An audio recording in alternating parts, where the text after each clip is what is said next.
ना करूं। अच्छा, एक तो माशाल्लाह आपका मैं शौक देख रहा था, जो आपकी ट्रैक रिकॉर्ड है। आप इंडियन चैनल्स पे काफ़ी आपकी आमद रही है। जी। और दूसरा आप बताएं, आपका स्पेसिफिक शोबा, एक तो जर्नलिज्म से कब से हैं आपसे, और स्पेसिफिक शोबा आप जिस पे बात करना ज़्यादा पसंद करेंगे। सर बात तो खैर आप बता दें, कोई भी टॉपिक हो सकता है, कोई मसला नहीं है। बाकी मैं तकरीबन 2011 से जो है वो हूँ, एज ए जर्नलिस्ट काम कर रही हूँ। मैं 2010 में जो है वो समझे जैसे मास्टर्स वगैरह करके फिर इस तरफ आई थी। और जी मेरे फादर भी जर्नलिस्ट थे। जी जी। और इवन जी 1998 में हो सकता है आपने पढ़ा हो कि उनको गोल्ड अच्छा। मेडल भी मिला था। जी जी। तो बस समझे जर्नलिज्म जो है वो फैमिली में है तो। हिंदी में है। हाँ, जी कल रजा सैयद साहब भी बहुत आपकी तारीफ कर रहे थे। मैंने कहा चलें, इस बहाने ही मुलाकात हो जाएगी। आप तो मेरे ख्याल इस्लामाबाद होती है ना। जी जी, मसला आबाद हाँ, हूँ। तो मोस्टली चैनल्स वहाँ हैं। आप मुझे ये बताइए कि दो तीन चीज़ें आपसे मैं डिस्कस करना चाह रहा था। पहला जी, सवाल, आपके फेवरेट एंकर्स कौन है। ये आपने रिकॉर्डिंग में रखा हुआ है अभी? मैं रिकॉर्डिंग से हटा देता हूँ, आप कहें तो। ये नहीं रिकॉर्डिंग में मैंने नहीं, ऑन कर दी थी। मैं असल नहीं, में ये देखिए होता क्या है, मतलब आप मुझे, आई कैन अंडरस्टैंड। मैं आपको कॉर्नर नहीं करना चाह रहा। सिर्फ ये होता है कि मुझे एक सोच का आइडिया हो जाएगा, ताकि मैं उस टाइप का सवाल कर सकूं। आपको कंफर्ट जोन में रखूं, अनकंफर्टेबल नहीं करना चाह नहीं रहा मैं। नहीं, कोई कोई इशू नहीं। मैं वैसे पूछ रही थी। नहीं मुझे तो सर, मुझे जैसे कहते हैं ना, जो जो लोग मुझे बल्कि किसी ने कहा कि बड़ी बड़ी कंट्रोवर्शियल चॉइसेस है मेरी। हाँ तो मुझे तो अगर आप जर्नलिस्ट पूछेंगे तो मुझे कावस जी, आदेश कावस जी जो थे हाँ वो हाँ, बहुत लाजवाब आदमी थे, बहुत लाजवाब। पसंद थे। और मैं जब भी कराची आती थी मैं उनसे जरूर मिलती थी। इसके अलावा मुझे रऊफ कलासरा साहब पसंद है। हाँ, मुझे नजम सेठी साहब की yes। बातें पसंद है काफी हद तक। हसन निसार साहब, तो इस तरह से। देखिए, और ये आपने हसन निसार और नजम सेठी का जो नाम लिया, ये बिल्कुल मुख्तलिफ स्कूल ऑफ थॉट्स के लोग हैं। हाँ, लेकिन जैसे कहते हैं ना कि मैं इनकी ये नहीं कह रही मैं कि मैं 100% इनकी बातों से एग्री करती हूँ, लेकिन 90% कर जाती हूँ। तो वो है। फिर उसके अलावा इंडिया में बहुत से टीवी एंकर्स हैं और जर्नलिस्ट हैं जो मतलब मुझे पसंद है। मतलब जैसे आप कहते हैं कि उनकी बात, Yes, yes। वो ज़ाहिर है हमारे हिसाब से तो बात नहीं कर रहे होते, लेकिन कम से कम इतना हौसला होता है कि सुन लें। तो हाँ, मैं इस तरह के कई लोग हैं। ज़बरदस्त, मैं आपको असल में गूगल करके पूरा देखता रहा। मैंने कहा भाई, जब एक आप, मेरी तो यकीनन आप जो उम्र आपकी बेटियों की तरह ही है। मैंने कहा जी, जब मैं बात करूं तो फिर मुझे पता हो कि मैं किससे बात कर रहा हूं। तो एक तो सही है। आप मेरा ख्याल इन्वेस्टिगेटिव रिपोर्टिंग की तरफ नहीं गई आप। नहीं, मैं इन्वेस्टिगेटिव रिपोर्टिंग की तरफ नहीं गई हूँ। इतना कोई खास थोड़ा बहुत किया है, लेकिन वो भी जो यहाँ पे मीडिया कोलीग्स हैं वो है उनकी मदद से। कोई अगर एक दफा जैसे कहना चाहिए कि फैसल वाउडा साहब के ऊपर शो किया था, जिसमें हाँ काफी उनके डॉक्यूमेंट्स वगैरह वो चीजें सब कुछ दिखाई थी। उसके बाद आपको पता है कि यहाँ पे क्या माहौल है मीडिया में, तो वो फिर रोका गया। क्लास मीडिया क्लास हो गई। मीडिया से मीडिया से हर आदमी रहता है। देखें, हमारे चार पिलर हैं बेसिक रियासत के: पार्लियामेंट, ब्यूरोक्रेसी, जी। जुडिशरी और आर्मी। लेकिन मीडिया इन सबकी माँ है, कुछ चार बिल्कुल। पिलर्स में नहीं लेकिन आती। आजकल तो आपको पता है कि मीडिया को भी कंट्रोल किया जाता है, उस तरह से हम बात नहीं कर पाते। इसी वजह से मैं खुद भी इंटरनेट पे और ट्विटर पे और उस पे ज्यादा एक्टिव हूँ कि वहां हम अपनी बात कह सकते हैं, हमें कोई रोक नहीं रहा होता। हाँ, अच्छी बात है। अच्छा, ये बताएं, आपको यूट्यूबर्स में से कौन पसंद है। यूट्यूबर मैंने असल में इतना ज्यादा उसको मैं फॉलो नहीं किया है, क्योंकि मैं बहुत कम। लेकिन ये कि मैं रऊफ कलासरा साहब के जो वीडियोस होते हैं वो चेक करती हूँ।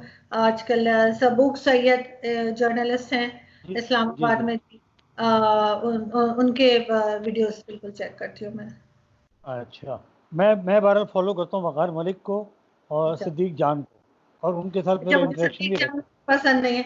सदीक सदीक जान की वीडियोस, उनकी थॉट्स, उनकी बातें मुझे बिल्कुल पसंद नहीं है। है। तो यही आगे था। अच्छा, हम आगे जाते हैं। अब ये कोरोना में क्या देख रही हैं आप हालात मईशत के भी। और क्योंकि एक जो मेरी, सॉरी आपके मैं पहले बता दूं, मेरी 2 दिन पहले वक़ार मलिक से बात हुई। वक़ार मलिक इंग्लैंड होता है। वक़ार मलिक ने बताया वहाँ पे जो स्टडीज़ की हैं साइंटिस्ट ने, उसमें ये कहा है कि कोरोना ख़त्म होने वाला नहीं है अभी। नेक्स्ट ईयर भी होगा और उससे नेक्स्ट ईयर भी होगा, mean season 1, season 2 and season 3।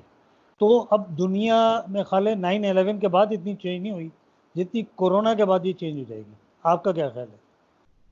Sir बिल्कुल मुझे भी ऐसा ही लग रहा है, लेकिन हमारे यहाँ भी प्रॉब्लम ये है कि हम लोग टेस्ट नहीं कर पा रहे हैं। अब चाहे उसकी जो भी वजह रही हो, चाहे हमारे पास किट्स नहीं है या हमारे पास एक्सपर्ट्स नहीं है या हम इतना सीरियसली नहीं ले रहे, लेकिन जितने केसेस अभी सामने आए हैं केसेस उससे बहुत ज़्यादा हो सकते हैं पाकिस्तान में। लेकिन क्योंकि अभी चेक ही नहीं किया जा रहा, तो लग तो यही रहा है कि बाकी दुनिया में ख़त्म हो जाएगा और यहाँ पे शुरू होगा कुछ नहीं इस नहीं, यहाँ किस्म मैं का। थोड़ा सा आपसे, अगर आप मुझे इजाज़त दें तो मैं थोड़ा सा डिफर करूँ आपसे। जी जी, जो ज़रूर परसेंट, ज़रूर। जो पॉपुलेशन के हिसाब से परसेंटेज ऑफ टेस्ट हैं अब तक के, वो पाकिस्तान, यूरोप और अमेरिका से आगे है। पॉपुलेशन के हिसाब से जो टेस्ट किए गए उनसे आगे है। और ये यकीनी बात है कि अगर प्रॉपरली टेस्ट हों तो केसेस ज़्यादा होंगे। लेकिन मैं यहाँ सिंध में बैठ के जो भुगत रहा हूँ ना, मतलब एक जुल्म की इंतहा है वो। मतलब कुत्ते की वैक्सीन नहीं मिलती लड़काना में, कल एक वो हाँ 6 साल का बच्चा मारा। और यहाँ पे भी आम इंसान जो अफीमची होते थे, रेलवे स्टेशन में पड़े होते थे, हमारे जो इदारे हैं सिंध के मकामी इदारे, वहाँ जाके उनको कहते हैं जी 5,000 ले लो, आपको वहाँ ले जाते हैं एक्सपो सेंटर के क्वारंटीन हॉस्पिटल में, 15 दिन तुम्हें खाना भी मिलेगा, तुम ऐश करो बैठ के, ताकि वो मरीजों की जो है वो क्वांटिटी बढ़ाई जाए। फिर मैं अभी जिना हॉस्पिटल गया था, एक वीडियो मैंने वहाँ की थी, तो वहाँ भी पता ये लगा कि अब लोग वहाँ आते हुए खौफ खा रहे हैं। ओपीडी बंद है, उनको खौफ आता है कि हम गए तो हमसे कहा जाएगा जी आप कोरोना में अपना नाम लिखा दें बस। तो कोविड-19 अपनी जगह है, लेकिन उससे खौफ व हिरास से, खौफ व हिरास से तो मसला हल नहीं होगा। आप माशी तौर पे मईशत पढ़ी आपने कभी? जी जी बिल्कुल। एक, आप बताएं क्या देख रही हैं अंडर द वर्स्ट सर्कमस्टांसेस, क्या देख रही हैं? नहीं सर, जाहिर है जब इस तरह से जिस तरीके से हमारे डील किया जा रहा है, तो वो तो हम कुछ अच्छा होता हुआ नहीं देख रहे फिलहाल। उसमें यही लग रहा है कि हम इकोनॉमी हमारी थोड़ी सी डाउन होगी, और जाहिर है जब हम बाहर कोई चीज़ भेजने के काबिल नहीं होंगे, कुछ मंगाने के काबिल नहीं होंगे, तो सबसे मुश्किल शोबा तो यही है। जो हमारे हमारी जो भी हुकूमत आती है उसमें सिर्फ पीटीआई की बात नहीं है, लेकिन जो भी गवर्नमेंट आती है उसके लिए सबसे डिफिकल्ट यही होता है कि इकोनॉमी को हैंडल करना। और वो इनसे हैंडल नहीं हो रही है। ये बार बार अपने जो मिनिस्टर्स हैं वो इधर से उधर कर रहे हैं, लेकिन प्रॉब्लम ये है कि ये चेंज नहीं करते। ये मतलब एक आदमी से एक काम नहीं हो रहा उसको दूसरा काम पकड़ा देते हैं, ये नहीं करते कि उसको बाहर करें। तो इसलिए मुझे तो कहीं से इकोनॉमी संभलती हुई नजर नहीं आ रही। और जिस तरह से लॉकडाउन चल रहा है, जो मजबूरी है होना ही है, तो फिर जाहिर है सारा, आपको पता है, सारा पहिया ही रुक जाएगा, तो फिर कैसे होगा। आप इंडियन चैनल्स पे जाती रही हैं, मैं आपके यूट्यूब पे कुछ वीडियोस भी देख रहा था, वो तजर्बा कैसा रहता है वहाँ से? आप कैसे जवाबात मिलते हैं, आप किस तरह उनको डिफेंड करती हैं, कैसा रहा तजर्बा वो? सर अभी तक तो मुझे तो खैर अच्छा ही रहा है, क्योंकि जब आपको स्टाइल पता लग जाता है ना अगले का, कि वो उसने बात किस तरह करनी है, तो फिर आपको थोड़ा हैंडल करना आसान हो जाता है। और एक या दो चैनल्स के अलावा बाकी चैनल्स में उस तरह की चीखम धाड़ नहीं होती जो दो चैनल्स पे होती है, और वो दूसरे को मौका देते हैं। और जाहिर है कि हम उनसे मुख्तलिफ बात करेंगे और वो हमसे मुख्तलिफ बात करेंगे। ऐसा नहीं हो सकता कि वो वही बात करें जो हम चाहते हैं और हम वही बात करें जो वो चाहते हैं। हाँ, तो वो तो इस मुमकिन नहीं, वजह वो तो से मुमकिन नहीं है, वो तो मुमकिन नहीं है, बल्कि बड़ी मज़ेदार बात हो रही थी। ये इवन पाकिस्तानी चैनल्स पे तो रज़ा सैयद साहब से मेरी ऑफ द रिकॉर्ड कोई बात हुई, उन्होंने कहा मंसूर भाई रेटिंग मेरा मसला है। अब मैं भी सारी बात है, जहाँ मैं काम करता हूँ, जो मेरा प्रोडक्ट है, मैं उसकी जी बुराई कर ही नहीं सकता, उसकी बिल्कुल। पॉलिसी से हट के चल नहीं सकता। अच्छा, मुझे बाकी बताइए कि आप अगर मुस्तकबिल में आपको चांस मिले तो कौन सा चैनल आप ज्वाइन करना पसंद करेंगे? जाहिर है हर एक की नजर जियो पर ही होती है, तो मैं भी अच्छा, चाहूँ। आपका आपका आइडियल जो है। हाँ, मुझे जियो की न्यूज और जियो के शोज जो हैं वो पसंद है काफी हद तक। मुझे मुझे अच्छे लगते हैं बिल्कुल। मैं उसमें कोई ज्यादातर बायस, घर में जियो ही चल रहा होता है। उनको बायस नहीं देखती हैं आप कभी? सर वो हर एक होता है, हर एक वो तो अपनी हर एक है, जगह है। आप एयर एक वाई पे चले जाए, वो आपको उसी किस्म की आपको लगेगा कि ये भी एक तरफा बात कर रहे हैं। लेकिन कम से कम ये है कि जियो ने जो कहना होता है वो खुल खुला के कह देते हैं बहुत ज्यादा। जैसे कोटेड करके, क्रीम कोटेड वगैरह करके नहीं कहते बात, शुगर कोटेड करके नहीं बात करते कि इस तरह से की जाए और इस तरह से ना की जाए। तो वो आप शायद मेरा अपना स्टाइल वही है शायद इस वजह से। आपने हिस्ट्री पढ़ी है, आप ये बताइए पाकिस्तान का सबसे बुरा सरबराह जो गुजर चुके हैं उनकी बात कर रहा हूँ, कौन गुजरा है? ज़ियाउल हक। जियाउल हक। सबसे अच्छा सरबराह कौन? मुझे मेरे चैनल ने कहा कि इजाजुल हक साहब का इंटरव्यू करने के लिए, मैंने कहा बस फिर वो एडिट नहीं होगा और कोई मुझे रोकेगा, तो उसके बाद उनको नहीं बुलाया गया मेरे पास, मेरे शो के लिए नहीं बुलाया गया। नहीं, जियाउल हक के मामले में मैं आपके शो में आ जाऊंगा, क्योंकि मैं बहुत करीबी तौर पे जानता हूँ, और मेरे बड़े बहनोई मरूम होते थे, उनके 87 में इंतकाल हुआ था, उनके क्लास फेलो थे, इकट्ठे पढ़ा, बहुत से दोस्त थे, अच्छा। और जियाउल हक जैसे अच्छे इंसान थे। पर आपके अपनी पहुँच है, मेरी एक अपनी पहुँच है, उस पर किसी वक्त आपसे अलग बात करेंगे। सबसे अच्छा हुक्मरान कौन गुजरा कायदे अ, आजम के अलावा? सर ऑलमोस्ट सभी एक जैसे रहे, लेकिन हाँ मैं समझती हूँ कि फौजी डिक्टेटर ही कहलाते हैं, लेकिन मुशर्रफ साहब के ज़माने में जो है वो काफ़ी काम हुआ था जो हम गिन सकते हैं। वैसे तो हर एक ने कुछ ना कुछ किया, जैसे मेरे मेरे फादर कहते थे कि सिवाय ज़ियाउल हक के हर हुक्मरान ने कोई ना कोई काम किया है, हाँ, कि किसी ने इस्लामाबाद बना दिया, किसी ने कुछ कर दिया हुआ है, तो उन्होंने चैनल्स खोल दिए। नवाज शरीफ साहब आए तो उन्होंने मोटरवे बना दी, इमरान खान साहब ने हाँ, हॉस्पिटल बना दिए, हर एक ने कुछ ना कुछ किया है। लेकिन मुशर्रफ साहब के ज़माने में मैं समझती हूँ कि वो जो हाँ। है चैनल्स का भी हुआ, और इसके अलावा ये कि इकोनॉमी भी काफ़ी हद तक कंट्रोल थी। बाकी वो गलत तरीके से आए, उनके ऊपर केसेस बने, वो एक बिल्कुल अलग मामला है, वो हो हमारे सकता हमारे यहाँ मैंने कहा ना, हर आदमी का आप देखें तो कहीं ना कहीं उसके माइनस पॉइंट, उसके फ्लॉज बहुत नज़र आएंगे। है। बिल्कुल। मैं बार इस पे आपको सलूट करता हूँ, मेरा भी फेवरेट मुशर्रफ ही है, तो ये हमारी कम से कम एक जगह ऐसा लग रहा है कि राय एक है। अच्छा, सेकंड चीज़ ये बताएं कि आप एंकर पर्सन का आपने बता दिया, यूट्यूबर का आपने बता दिया, आपने मुशर्रफ का बता दिया, अयूब खान का आप थोड़ी सी इन्वेस्टिगेशन किया करें। अयूब खान के खिलाफ जो मूवमेंट चली ना, उसको पता है वजह क्या थी? वो इंडिया से जो 65 की जंग हुई, वो दोनों ही बराबर रहे थे, ना वो जीता था ना हम जीते थे, वो एक मोरल बूस्टिंग के लिए चीज़ थी। उसके बाद अमेरिकन को ये आइडिया हो गया था कि पाकिस्तान अब अपनी फ़ौज की तरफ तवज्जो देगा, क्योंकि वो उनका एग्रीमेंट कराया था रशिया ने। बिल्कुल। अमेरिकन ने अयूब खान के खिलाफ जो मूवमेंट चलाई, कोको कोला पाकिस्तान के, मुझे उनका सही नाम याद नहीं है, जो यहाँ का रेजिडेंट डायरेक्टर होता था, गोरा था वो, उसने स्पॉन्सर किया था भुट्टो को और स्टूडेंट मूवमेंट को। ये बिहाइंड द सीन जो चीज़ें चल रही होती है ना, इनको थोड़ा सा स्टडी करें। जैसे आपने भी रऊफ क्लासरा का नाम लिया, वो इतना अनस्टेबल है, वो डेली उनका किसी दिन बहुत इमरान बहुत अच्छा होता है, और किसी दिन वो सिर्फ एक लहिया की सड़क के लिए वो लड़ रहे होते हैं कि लहिया की कौन सड़क नहीं आती होगी, बने। क्योंकि हम आप भी आगे कोई एकदम से पलट जाता है तो मैं घर में कहती हूँ, मैं कहती हूँ लगता है फोन आ गया इनको कोई, तो वो भी होता है ऐसा, एकदम पलट जाना पड़ता है। देखें, फोन पे अगर होने वाले होते हैं ना, तो जरदारी भी 7 साल, 8 साल, 5 साल जो भी हुकूमत की वो ना कर पाते, न वो आज तक होते। फ़ोनों का प्रोपेगेंडा ज़्यादा हकीकत कम है बिल्कुल है, लेकिन हकीकत कम है। होता ये कि बस अच्छा बदनाम बुरा हो जाता है। पाकिस्तान को आने वाले दिनों में ख्वाहिश तो हर एक की अच्छी होती है। अंडर दी बेस्ट सर्कमस्टांसिस आप कहाँ देख रही हैं? आप बिलावल को सरबराह देख रही हैं, आप मरियम को सरबराह देख रही हैं, आप क्या देख रही हैं? सर यहाँ तो कोई भी आ सकता है, यानी पाकिस्तान में तो हर एक को, जो कहते हैं ना, वो इंडिया में भी कहते हैं हर एक को हाथ जोड़ देने चाहिए, कोई पता नहीं कब आ जाए। तो इस वजह से अब कोई भी पॉसिबिलिटी हो सकती है, मरियम भी आ सकती है, बिलावल भी आ सकते हैं, क्योंकि हमारी जो अवाम है ना, उसके सामने आप बेहतरीन से बेहतरीन आदमी भी अगर बिठा दें, बेहतरीन सबसे दुनिया का बेहतरीन आप लीडर भी बिठा दें, वो एक टाइम के बाद बोर हो जाती है, वो उसको उठा के हर हाल में कहती है बदल दो। नहीं, तो वजह क्या है? ये लोग भी हम आ आज सकते हैं और आना चाहिए, जाहिर है हम कि आज नहीं आना, कम से कम पीपल्स पार्टी को तो कभी नहीं आना चाहिए। इनके क्राइम्स जितना अंदर से मैं जानता हूँ, बहैसियत जमात के, फिर वो बचा कौन, इंसान। बताइए ना। पीटी नहीं, मैं ये आए नहीं कह अगर, रहा, मैंने पीटी तो पीटीआई में सब पीपल्स पार्टी और नून लीग ही है ना।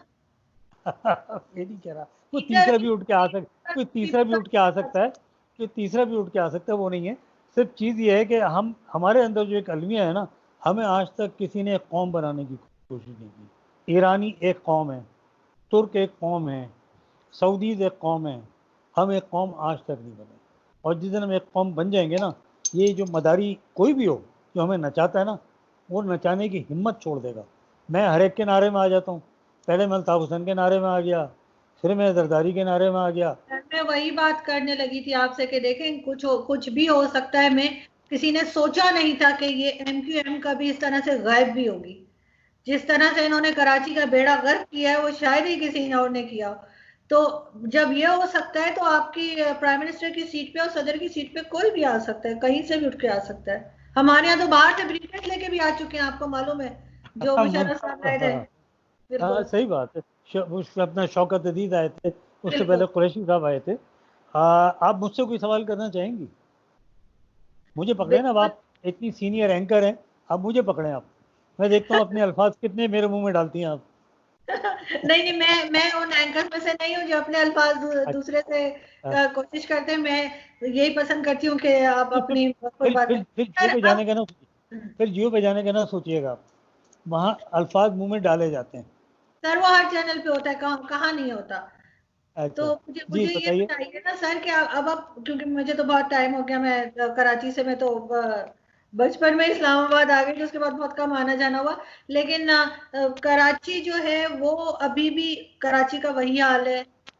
मैं 3 4 5 साल पहले गई थी, तो उसी उससे तरह बुरा के हाल, उससे वही बुरा हाल। पोल्यूशन, उसी तरह के लोग, उसी तरह का। और मैंने एक वो देखा है, एक एक्सट्रीमिज्म की तरफ जाते हुए देखा है कराची के लोगों को। ऐसा क्यों है? क्योंकि एक्सट्रीमिज्म मुझे देखें याद है आप। मेरे, सॉरी आपकी आप बात करते कि मेरे फादर बताते थे, मेरी मदर मुझे बताती थी कि पहले कराची में क्रिश्चियंस भी थे, हिंदू भी बहुत ज्यादा थे, माइनॉरिटीज के लोग बहुत थे, और वो स्कर्ट पहन के आराम से घूम फिर सकते। अब तो मैं जाती हूँ, मुझे हर जगह जो है वो लोग ऐसे लगते हैं जैसे बहुत ज्यादा जो है हम मुसलमान को और मार मार के मुसलमान बना रहे हैं। बिल्कुल बिल्कुल ऐसे ही, बिल्कुल ऐसे ही। देखिए कराची की वजूहत बहुत सारी रही हैं। कराची को मेन स्ट्रीम में शामिल करने की कोशिश नहीं की गई कभी। आज अब अच्छा, जब शामिल हुए, जैसे पीटीआई को 14 सीटें मिली, अब किस तरह मिली कैसे नहीं मिली, मैंने बहरहाल वोट दिया पीटीआई को, अब मैंने बाकी लोगों ने वोट दिया। अब सिंपल सी चीज़ है, कराची आइट ये समझता है कि सुबह जब आँख खुलेगी हालात बेहतर हो जाएंगे, पीटीआई बेहतरी कर देगी। हमारे यहाँ 18वीं तरमीम मौजूद है। हमारे यहाँ इस वक्त हाल ये है कि सुप्रीम कोर्ट ने सिंध हाई कोर्ट के फैसले की तौसीक की थी। कराची में गुटखे पे पाबंदी है, गुटखा बैंड है, और सब जगह गुटखा मिलता है, खुले आम मिलता है। कराची में लॉकडाउन है, वो सिर्फ मेन रोड्स तक है लॉकडाउन, वो गलियों में मोहल्लों में लॉकडाउन नहीं है। मेरे इलाके में वो मुराद अली शाह कहते हैं अब के बहुत सख्त होगा। वो सख्त ये होता है कि मैं जब जाता हूँ कमर्शियल एरिया, वो हेयर ड्रेसर बाहर बैठा होता है, वो कहता है सर जी आ जाए, खत बनवा लें, पीछे से आ जाए। तो मतलब they are paying to the थानास। और फिर इससे बड़ी चीज़ क्या होगी इस वक्त, कि कराची के लोगों को आप पानी नहीं दे रहे। कल मैं देख रहा था, एक किसी शो में आए हुए थे पीपल्स पार्टी के कोई आदमी बोल में, तो वो कहने लगे जी, उन्होंने कहा कुत्तों को क्यों नहीं मारते आप? उन्होंने कहा कुत्तों को इसलिए नहीं मारते कि एनजीओ आ जाती हैं। कौन सी एनजीओ आ गए? आवारा कुत्ते को मारने को किसने मना किया है? डॉग बाइटिंग के इतने केसेस बढ़ गए हैं। मैं कराची की एक बात कर रहा हूँ, कराची को वो हकीकत इंतहा की तरफ जाता है। अल्ताफ शुरू में आया, उन्होंने इसलिए लब्बैक कहा कि उसने वो उनकी कमज़ोर नफ्स पे हाथ रखा अल्ताफ हुसैन ने, कि भाई ये तुम्हारे मसाइल मसाइल थे, उनको उसने मिसयूज़ किया। शुरू में लर्नड लोग, आप भी माशाल्लाह पढ़ी हुई हैं, रईस अमरोही मरूम, जमीलुद्दीन आली मरूम, सैयद मोहम्मद तकी, ये सब जंग से वाबस्ता थे। इन लोगों ने अल्ताफ़ को सपोर्ट की, ये समझते हुए कि यार एक क्लास है जो पढ़ी लिखी है, कराची पढ़े लिखों के शहर समझा जाता था, इसको आगे लेके आए ताकि ये अपने आप को संभाले। लेकिन कराची अपने आप को नहीं समझ सका। अल्ताफ़ ने इतना बर्बाद कर दिया, इतना बर्बाद कर दिया, कि हम लोग मुंह छुपाते हैं, हम लाख कस्में खा लें कि हम MQM को वोट नहीं देते, तो कहलाएंगे महाजिर। वो इतना ऐसा कबाड़ा किया। कराची में बेहतरी में फौरी तौर पे नहीं देख रहा। तावक्त है कि सिर्फ एक चीज़ है, जो भी आपने बात की थी ना, मुशर्रफ की तरफ का कोई आदमी आए और वो कराची पे गवर्न करे। क्या वो, मुझे नहीं पता आईनी उसमें गुंजाइश कितनी है, 18वीं तरमीम क्या कहती है और 21वीं तरमीम क्या कहती है, और डिक्टेटर क्या कहता है। देखें, मुझे वर्दी से गर्ज नहीं है, मुझे पहले अपना घर अच्छा चाहिए, उसके बाद अपना मोहल्ला अच्छा चाहिए, फिर अपना बिल्कुल। शहर अच्छा चाहिए। बुनियादी चीज़ ये, वर्दी वर्दी तो बात की बात है ना। मैं इस चक्कर में पड़ा रहा हूँ कि वर्दी वाला करप्शन कर रहा है या वो बगैर वर्दी वाला करप्शन कर रहा है, मुझे तो अपना शहर देखना है। और शहर के हालात बेहतर होते हुए नज़र नहीं आ रहे। अब तावक्ते के कोई एक अक्सरियती हुकूमत यहाँ आ जाए, अब वो कर ले तो कर ले, नहीं तो फिलहाल तो पॉसिबल लेकिन नहीं सर है। एक चीज मैंने ये भी देखी है कि हमारे अंदर शायद वो लड़ाई झगड़े का या किसी से लड़ने का शायद हम लोगों के डीएनए में, पहले हम अंग्रेजों से लड़ रहे थे, फिर अंग्रेजों से निकल गए तो फिर हम हिंदुओं से लड़ने लगे, फिर हिंदुओं से निकल गए तो अब हम आपस में लड़ते रहते हैं। मुझे एक, मैं नाम नहीं लूंगी, एक लीडर थे MQM के, इस्लामाबाद में मिले मुझे। तो वो जरा सा लेट आए, उन्होंने जो है डिनर पे आना था, जरा लेट पहुंचे। तो आते के साथ ही मुझे कहने लगे कि वो बस जी वो पठान मिल गए थे कोई दो, जिनके साथ हमारी मीटिंग थी, उन्होंने दिमाग खराब कर दिया, क्योंकि उनको ये लगा कि क्योंकि मैं कराची से शिफ्ट हुई हूँ तो शायद मैं बड़ा कोई पठानों के खिलाफ होंगी। तो मुझे कहते हैं कि जी बस पठान थे, उन्होंने आपको तो पता पठान कैसे होते, दिमाग खराब कर दिया। तो साथ ही मैंने कहा जी जी मेरी मदर भी पठान है KP के से। उसी वक्त वो चुप कर गए। लेकिन सर हम एक्सेप्ट भी तो नहीं करते। एक्सेप्ट करना चाहिए, बिल्कुल करना चाहिए। This is my country, I was born in Pakistan, my forefathers they came from India, no doubt, but I was born in Pakistan. Hello जी। मेरे भी इंडिया से आए थे, लेकिन हमारे यहाँ क्या होता है, हम सुबह को उठ के, हमारे मिनिस्टर्स भी, इंडिया ने क्या कर दिया मुसलमानों के, इंडिया के मुसलमान तो नुकसान में रहे, उनको पाकिस्तान बनते वक्त आपने माइग्रेट कर देखा है लेना चाहिए। लॉकडाउन के दौरान जो जो राशन बट रहा था सर, लॉकडाउन के दौरान जो राशन बट रहा था उसमें हिंदू फैमिलीज को, क्रिश्चियन फैमिलीज को मना किया गया। खुद तो जो मर्जी करें, और दूसरे मुल्क का किस मुंह से, किस हैसियत से फिर बात करेंगे जब हम खुद वही हरकत कर रहे हैं। मुझे तो ये नहीं समझ आती इन लोगों की। नहीं, वो बात आपकी सही है, दोहरा मेयार तो जहाँ होगा, जहाँ मुनाफ़त होगी, वहाँ हमेशा परेशानी होगी। ये अल्लाह का कानून है, किसी का, दुनिया का कानून नहीं है। जो कौल व फ़िल का तज़ाद होता है वो बर्बादी होता है। लेकिन मैं एक चीज़ कहता हूँ कि इंडिया के मुसलमानों ने उस वक्त पाकिस्तान में ना आके गलती की, आज वो बहुत बेहतर हालत में होते हैं। देखिए, इंडिया में सारे मुसलमान वेल ऑफ नहीं है, सारे मतलब पाकिस्तान के साथ नहीं शामिल होना चाहते। उसकी वजह क्या है? पाकिस्तान के हालात अच्छे नहीं हैं। पाकिस्तानी मुख्तलिफ जो अदवार आए, हुकूमतों ने साबित किया कि वो हुकूमत करने के अहल नहीं है, इसलिए वो पाकिस्तान का हिस्सा नहीं बनना चाहते। कोई दौर वो था जब पाकिस्तान हॉकी मैच या क्रिकेट मैच जीतता था तो वहाँ मुसलमान मिठाई बांटता था और वो नस्ली फसाद हो जाते थे वहाँ। अब नहीं होते, इसलिए वो पाकिस्तान के साथ शामिल नहीं होना चाहता। बहरहाल, आप मेरे ख्याल टाइम भी देख रही हैं, आपके कुछ शो का टाइम भी नहीं हो रहा सर, होगा। मैं मैसेज देख रही थी, कोई मैसेज आया था, सॉरी। वो बार बार कॉल आ रही थी तो मैंने कहा मैं हाँ उनको मैसेज कर हाँ, फिर नहीं नहीं, बाद में बात। Perfectly all right, perfectly all right. आप अपना ख्याल रखें, बहुत शुक्रिया आपने टाइम दिया। और सर मुझे कभी किसी लायक समझें, कोई तारीख का सबक पढ़ना हो, आप भी समझना हो, आइएगा इस्लामाबाद तो जरूर बताएगा, इंशाल्लाह इन टच रहेंगे बिल्कुल। इंशाल्लाह। थैंक यू वेरी बहुत मच। अच्छा, एक काम कर दीजिएगा, वैसे तो मैं फेसबुक से या वहाँ से आपकी इमेज उठा सकता हूँ, थंबनेल बनेगा ना, मुझे एक आध पिक्चर अगर नहीं आप व्हाट्सएप कर दें तो जरूर उसमें सर, ईजी हो जाएगा, है ना। जरूर थैंक जरूर यू, जी। खुश रहो बेटा, थैंक यू अल्लाह सो हाफिज़, मच। अस्सलाम वालेकुम, अल्लाह हाफिज अस्सलाम सर, वालेकुम। थैंक